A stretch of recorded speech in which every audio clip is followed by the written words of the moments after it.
सभी को नमस्कार। मैं युक्ता आज आपके सामने एक छोटी सी कहानी प्रस्तुत करना चाहती हूँ। इसका शीर्षक है जादुई गधा अकबर बीरबल कथा। एक दिन अकबर ने अपनी पत्नी के लिए एक कीमती और नायाब हार बनवाया और भेंट दी। वह हार उसे बहुत पसंद आया और उसने इस हार को हमेशा अपने नजरों के सामने रखने की बात कही। अगले दिन जब वह हार पहनना चाहती थी तो उसे वह हार नहीं मिला। वह बहुत निराश हो गई और खुद पर शर्मिंदा थी। वह चिंता करने लगी। उसे चिंतित देखकर अकबर ने पूछा तो उसने सब कुछ कह दिया। चिंता ना करे, यही कहीं होगा।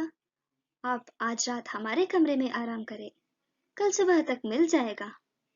अकबर ने ऐसा कहकर महारानी को शांत किया। सैनिकों को उस कक्ष की तलाशी लेने की हुक्म दी।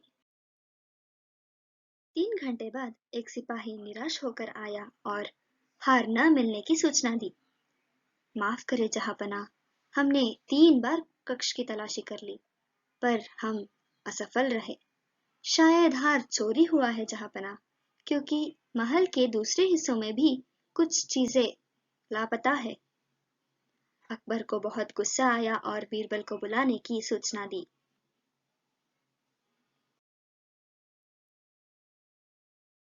बीरबल आया।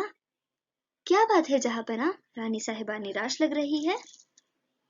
अकबर ने अपनी भेंट की कहानी बताई। निराश न हो रानी साहिबा, कल सुबह वह हार आपके गले में होगी। जहांपना, आज शाम को सभी सिपाहियों व दासियों को रानी साहिबा के कमरे में बुलाइए। मैं अपने खास दोस्त को बुलाने जा रहा हूँ। शाम को अकबर सारे सैनिक दासियों के साथ बीरबल की राह देख रहा था। तभी बीरबल एक गधे के साथ आया। सभी उसे देखकर हैरान रह गए। बीरबल, तुम तो अपने किसी दोस्त के साथ आने वाले थे, ये किस गधे को ले आए।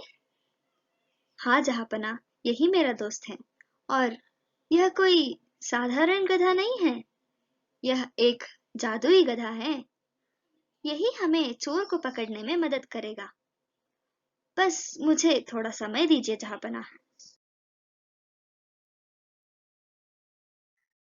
अब बीरबल उस गधे को एक तंबू में बांधकर कहता है कि सभी बारी बारी अंदर जाए और गधे की पूंछ पकड़कर यह कहे कि मैंने हार नहीं चुराया और वापस आ जाए।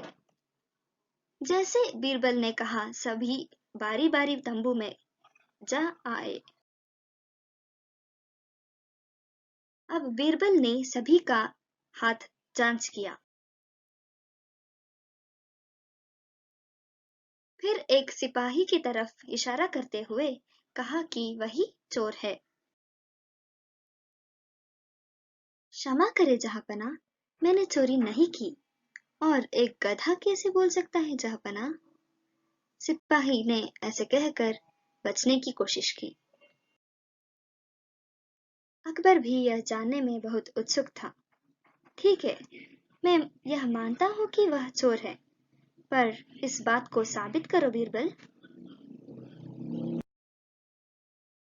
जहांपना, यह कोई जादुई गधा नहीं है, बल्कि मैंने इसके पूंछ पर इत्र लगाया था। अगर इन लोगों ने इसे छुआ है तो जरूर इनके हाथों में भी उस इत्र की सुगंध हो रहनी चाहिए, और इसने पकड़े जाने के डर से उसकी पूंछ नहीं पकड़ा और इसके हाथों में वह सुगंध नहीं है। माफ करे जहांपना, मैं आपकी चोरी की हुई सारी चीजें लौटा दूंगा और कभी चोरी नहीं करूंगा। मुझे माफ कर दे जहांपना, मुझे माफ कर दे। तुम्हें सजा मिलनी चाहिए, ले जाओ इसे। धन्यवाद बीरबल, यह सब आपकी चतुराई और आपकी जादुई गधे के कारण हुआ है। हाँ। और ऐसे चोर को सजा मिली और महारानी को अपनी हार। धन्यवाद दोस्तों, आशा है आप सबको मेरी कहानी पसंद आई है।